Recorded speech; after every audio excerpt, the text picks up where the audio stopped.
അതൊരു നല്ല സ്ഥാനം ലഭിക്കുന്ന മരണമാണ്. നിങ്ങൾ അബൂ ഹുറൈറ റളിയല്ലാഹു തആല അൻഹുവിൽ നിന്നുള്ള റിപ്പോർട്ടിൽ കാണാം, ഒരാൾ നബി സല്ലല്ലാഹു അലൈഹി വസല്ലമിന്റെ അരികിൽ കയറി വരുന്നു. എന്നിട്ട് ചോദിക്കുന്നു, യാ റസൂലല്ലാഹ് അറഅയ്ത, അല്ലാഹുവിന്റെ റസൂലേ, അങ്ങയുടെ അഭിപ്രായം എന്താണ്? ഇൻ ജാഅ റജുലുൻ യുരീദു അഖ്ദ മാലി, എന്റെ പണം കൊള്ളയടിച്ചു കൊണ്ടുപോകാൻ, എന്റെ സ്വത്ത് കവർന്നെടുത്ത് കൊണ്ടുപോകാൻ ഒരാൾ എന്നെ സമീപിക്കുന്നു എങ്കിൽ നബിയേ, എന്താണ് അങ്ങയുടെ അഭിപ്രായം? ഞാൻ എന്ത് വേണം? നബി സല്ലല്ലാഹു അലൈഹി വസല്ലം പറയുന്നു, ഫലാ തുഅ്തിഹി മാലക, കൊടുത്തു പോകരുത് കേട്ടോ, മുതൽ വിട്ട് കൊടുക്കരുത്, ധനം കൊടുത്തു പോകരുത്. ആ സമയത്ത് സഹാബി ചോദിക്കുകയാണ്, അറഅയ്ത ഇൻ ഖാതലനി, ആ കൊള്ളക്കാരൻ ഞാൻ കൊടുക്കാതെയായപ്പോ എന്നോട് പോരാട്ടത്തിന് തുനിഞ്ഞാലോ, ഞാനുമായി സംഘട്ടനത്തിന് വന്നാലോ, ഞാൻ എന്ത് ചെയ്യണം? അപ്പൊ പണം വിട്ടുകൊടുക്കണോ? നബി തങ്ങൾ പറയുന്നു, വേണ്ട, ആക്കിൽഹു, നീയും പോരാടിക്കോ, നീയും കഴിയുന്ന മാതിരി പ്രതിരോധിച്ചോ, നീയും കഴിയുന്ന മാതിരി തിരിച്ചടിച്ചോ. അതേ അവസരത്തിൽ പിന്നെയും സഹാബിയുടെ ചോദ്യമാണ്, അറഅയ്ത ഇൻ ഖതലനി, ആ സംഘട്ടനത്തിൽ അയാൾ എന്നെ കൊന്നുകളഞ്ഞാലോ നബിയേ, അയാൾ എന്നെ വധിച്ചാലോ നബിയേ?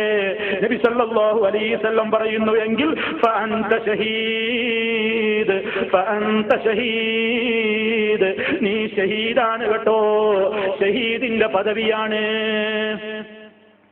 ആ സഹാബി വീണ്ടും ചോദിക്കാണ്, എന്നെ കൊന്നെങ്കിൽ അങ്ങനെ ഷഹീദിന്റെ കൂലിയാണെങ്കിൽ, അറഅയ്ത ഇൻ ഖതൽതുഹു, ഞാൻ അയാളെയാണ് കൊന്നതെങ്കിലോ, എന്റെ പണം തട്ടിപ്പറിക്കാൻ വന്നപ്പോ സംഘട്ടനത്തിൽ ഏർപ്പെട്ടിട്ട് ഞാനങ്ങ് കൊത്തുവെച്ചു കൊടുത്തതാണ്, അല്ലെങ്കിൽ ഞാൻ എന്റെ സംഘട്ടനത്തിൽ അയാളെ അടിച്ചപ്പോ അയാളങ്ങ് കൊല്ലപ്പെട്ടുവെങ്കിൽ, അങ്ങനെ എന്റെ കൈ കൊണ്ട് അയാൾ വധിക്കപ്പെട്ടാൽ എന്താണ് അയാളുടെ വിധി എന്ന് ചോദിച്ചപ്പോ നബി സല്ലല്ലാഹു അലൈഹി വസല്ലം പറയാണ്, ഹുവ ഫിന്നാർ,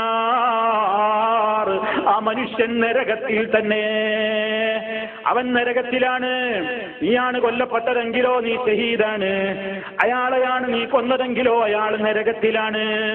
നിങ്ങൾ നോക്കൂ, മനുഷ്യന്റെ ധനം ഏറ്റവും വലിയ പ്രശ്നമാണ്, മനുഷ്യന്റെ അഭിമാനം വലിയ പ്രശ്നമാണ്, മനുഷ്യന്റെ രക്തം വലിയ അമൂല്യമാണ്, അനർഘമാണ്, പരിഭാവനമാണ്. അതൊരിക്കലും ഒരാളുടേതും ഹനിച്ചു കളയാൻ പാടില്ല.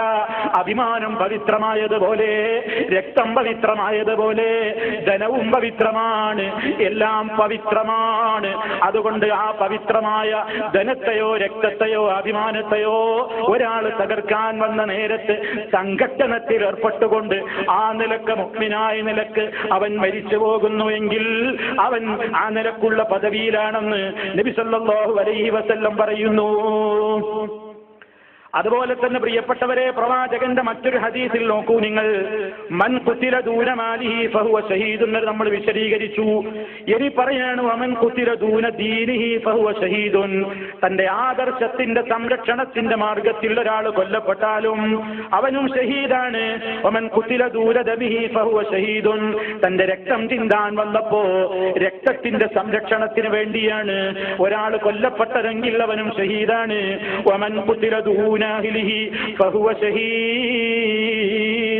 കുടുംബത്തെ കയറി പിടിക്കാൻ ഒരുത്തൻ വന്നിരിക്കുകയാണ്, കുടുംബത്തെ അപമാനിക്കാൻ ഒരുത്തൻ വന്നിരിക്കുകയാണ്, ഭാര്യയെ, പെങ്ങളെ, ഉമ്മയെ അതാ ദ്രോഹിക്കാൻ ഒരുത്തൻ കയറി വന്നിരിക്കുകയാണ്.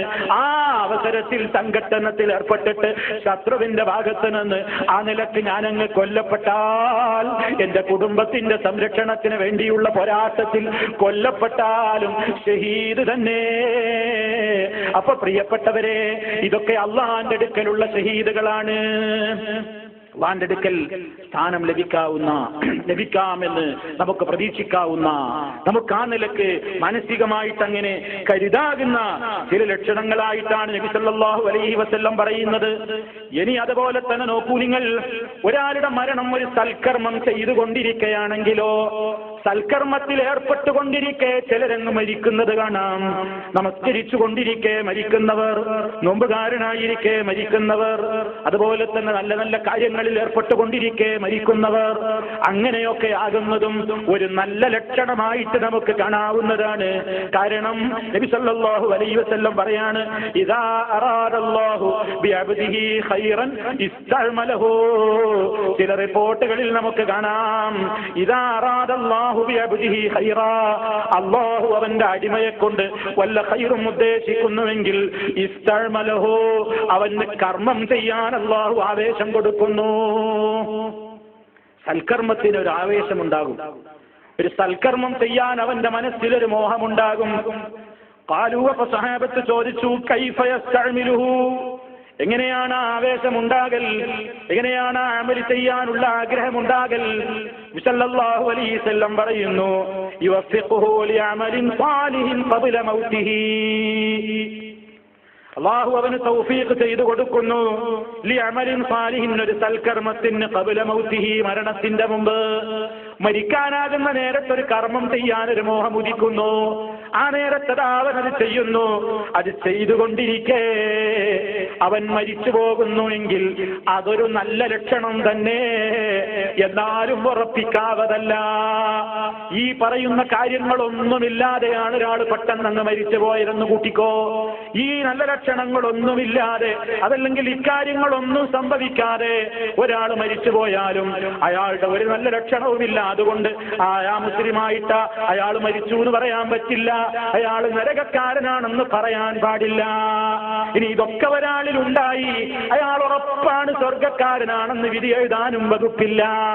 സ്വർഗം ഒരാൾക്ക് ഉറപ്പിച്ച് പറയണമെങ്കിൽ സ്വർഗത്തിലാണെന്ന് ഹബീബായ നബി സല്ലല്ലാഹു അലൈഹി വസല്ലമിന്റെ തിരുവചനങ്ങളിലൂടെ ആരെപ്പറ്റിയെല്ലാം സ്ഥിരപ്പെട്ട് വന്നിട്ടുണ്ടോ അവരെപ്പറ്റി മാത്രമേ അവര് സ്വർഗക്കാരാണെന്ന് ഉറപ്പിച്ചു പറയാൻ കഴിയൂ. അല്ലാത്ത എല്ലാവരെ കുറിച്ചും നമ്മൾ സദ്വിചാരം വെച്ച് പുലർത്തുക എന്നതേ പാടുള്ളൂ. സദ്വിചാരം വെച്ച് പുലർത്തുക എന്നതാണ് വേണ്ടത്. നിങ്ങൾ നോക്കൂ, മഹദിയായ ഉമ്മുൽ അലാ റളിയല്ലാഹു അൻഹായുടെ ഒരു സംഭവം നിങ്ങൾ പലപ്പോഴും കേട്ടിരിക്കും. ഉമ്മുൽ അലാ റളിയല്ലാഹു തആല അൻഹ അവരുടെ കീഴിൽ ജീവിച്ചവനായ നല്ലവനായ ഒരു സഹാബിയായിരുന്നു ഉസ്മാൻ ഇബ്നു മദ്ഊൻ റളിയല്ലാഹു തആല അൻഹു. ഏറ്റവും വലിയ സഹാബിയാണ്, ഉന്നതനാണ്, തഖ്വയുള്ള മനുഷ്യനാണ്, എല്ലാ നിലക്കും ഉന്നതമായ പദവിയിലെത്തിപ്പോയിട്ടുള്ള മഹാനായ ഉസ്മാൻ ഇബ്നു മദ്ഊൻ റളിയല്ലാഹു തആല അൻഹു വഫാത്തായപ്പോ ആ ജനാസക്കരികിലേക്ക് മഹദിയായ ഉമ്മുൽ അലാ റളിയല്ലാഹു അൻഹാ കയറി ചെന്നുകൊണ്ട് പറയാണ്, അല്ലാഹുവിന്റെ അനുഗ്രഹം അങ്ങേക്കുണ്ടാകട്ടെ, റഹ്മത്തുള്ളാഹി അലൈക. അബസ്സായിബ് ദുആ ചെയ്യുകയാണ്, ഫശഹാദത്തി അലൈക ലഖദ് അക്രമകല്ലാഹ്, ഞാനിതാ സാക്ഷ്യം വഹിച്ചു പറയുന്നു, അങ്ങയുടെ കാര്യത്തിൽ അല്ലാഹു താങ്കളെ അനുഗ്രഹിച്ചിരിക്കുന്നു, അല്ലാഹു താങ്കളെ ആദരിച്ചിരിക്കുന്നു, ഉറപ്പാണ്.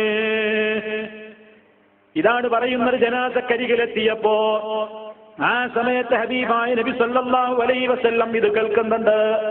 അവിടുന്ന് ചോദിച്ചു, ഉമ്മുൽ അലാ പറയുകയാണ്, ഫഖാല ലി അന്നബിയു സല്ലല്ലാഹു അലൈഹി വസല്ലം, അല്ലാഹുവിന്റെ റസൂൽ എന്നോട് ചോദിച്ചു, വമാ യുദ്രീകി അന്നല്ലാഹ അക്രമഹു, ആരാ നിനക്ക് വിവരം തന്നത്, ആരാ നിന്നെ അറിയിച്ചത് അല്ലാഹു അദ്ദേഹത്തെ ആദരിച്ചിട്ടുണ്ടെന്ന്, അല്ലാഹു അദ്ദേഹത്തെ തീർച്ചയായും ആദരിച്ചിരിക്കുന്നു എന്ന വിവരം ആരാ നിനക്ക് അറിയിച്ചു തന്നത്? ഫഖുൽതു, അപ്പോൾ ഞാൻ പറഞ്ഞു, ലാ ദിരീ ബിഅബീ അൻത വ ഉമ്മി യാ റസൂലല്ലാഹ്,